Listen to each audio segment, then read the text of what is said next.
All right. Ready to rock? Ready to rock. You good, Ryan?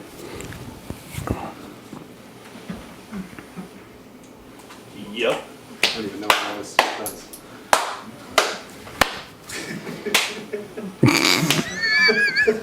Okay, tell us about your day that the accident happened. Like, take us through the events when you figured out what was going on. Well,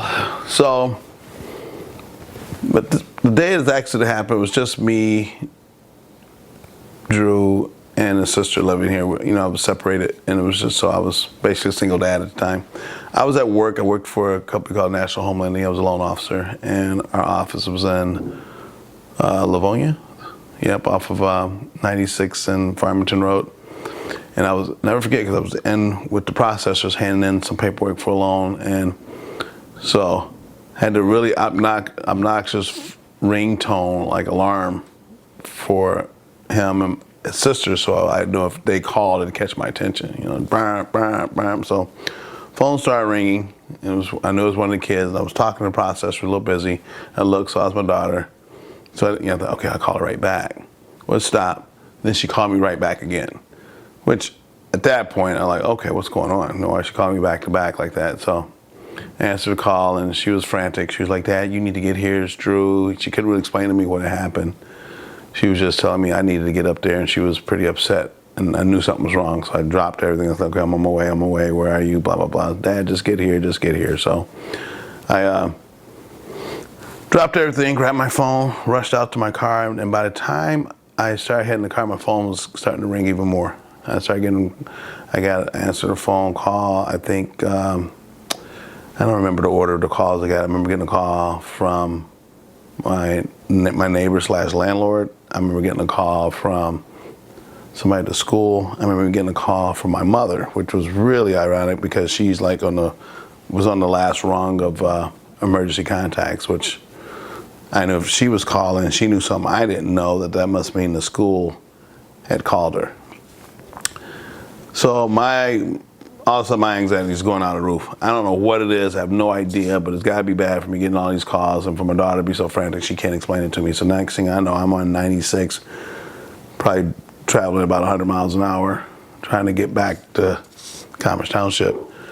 Ran every light, jumped every curb, didn't stop till while I was driving, I got a couple more calls, and then I remember getting really scared, you know, getting kind of emotional, getting a little scared, because not knowing was kind of almost worse, but whatever it was, thinking, okay, this has got to be really bad, you know, for this to be happening. So, and I had to go straight to the hospital, so I went straight to Huron Valley off of Bogey Lake, and we got there, the truck smelling like it was on fire, you know, because I just punched it all the way there. And I go running in, and people started, you know, trying to, you know, get my attention or stop me to like I guess they were going to try to prepare me for something, and I wasn't having it. I just wanted to know where my son was, and so he got in, and he finally took me back to where he was, and he was laying in bed, and he was kind of in and out. He was, you know, kind of out of it. He's looking there, and then that's when he explained to me that he had broke his neck, and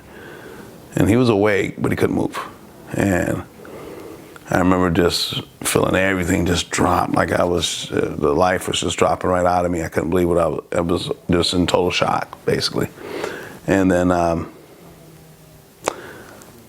by that time, like I said, I already ordered our airlift, and the airlift guys were coming in, and they were already prepping them, I guess, because it's Huron Valley is part of the Henry Ford hospital chain. Is about to fly them to Detroit. And I don't know, it was just a reaction. I thought, what, where are you taking them? You know, it was just like I wanted to know, and they were saying that. And all I could think is, you know, I grew up in Ypsi, Ann Arbor. I knew Ann Arbor. I knew U of M Hospital. I always knew it was supposed to be a real good hospital. For whatever reason, I said, no, I want you to take them to Ann Arbor. You know, can you take them to Ann Arbor? And they go, well, we can if that's where you want to go. Yes, take them to Ann Arbor. So they're getting them ready, and I'm right there, and I'm walking them out, whatever. Then they stop me again. They said, you can't get on the helicopter, just him. So now I'm really flabbergasted, and I got to leave him alone again, you know. And so at that point, the band instructor, Dave Rogers, he was there at the hospital, and my landlord, Mimi Stevens, she was there, and Dave offered to drive me and Desiree to the hospital. And I just remember being slouched in the front seat, just overwhelmed with grief, just like, oh my, I couldn't believe what was happening. I was just so afraid that, I didn't know. Was he gonna die? I didn't know anything about paralysis. I didn't know if, didn't know, all I knew was my son was in such bad shape, he had to be airlifted to somewhere else to hopefully get fixed. And there was nothing I could do to help him. So,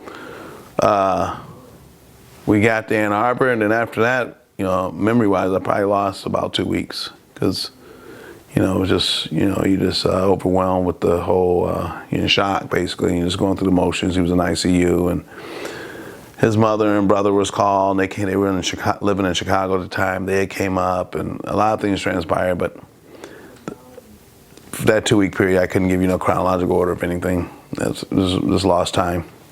So that was how that started off. Got it.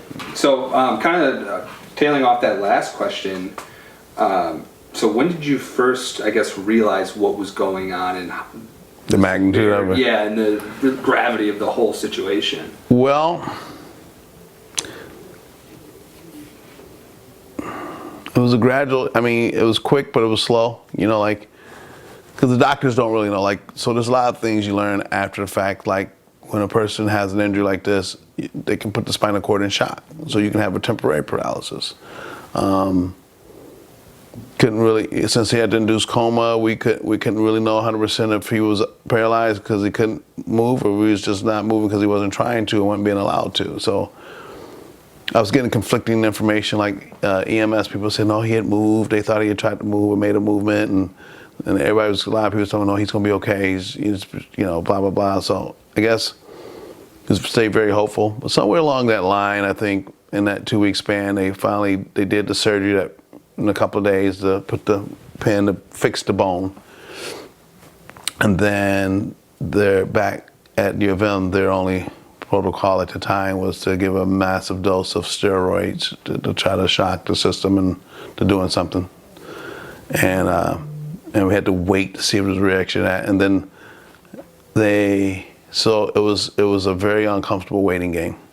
And then they, finally the neuro doctors come in and they do a test where they take an item or something and put it in the rectal area and see if it squeezes.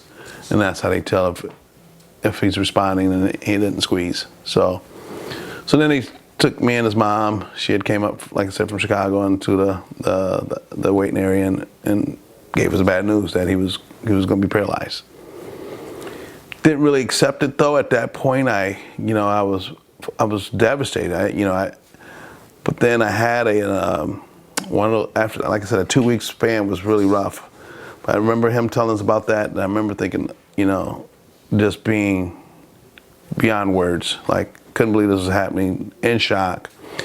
And we were staying every night at the hospital in that same waiting area. And I remember the one night, maybe that night after, the lights automatically went out and then the emergency light stayed on. I was in a chair that converted into a cot, sitting there against the wall under emergency light. And all of a sudden, it was, I think it was more of a spiritual thing for me, but just a calmness came across me. Everything kind of just stopped. And visions started coming in my head, and thoughts were slowing down. And I felt like that was just God letting me know that, hey, you got to get it together, because there's going to be a lot that has to happen here. You got to get ahead of this. I guess that was my mindset. So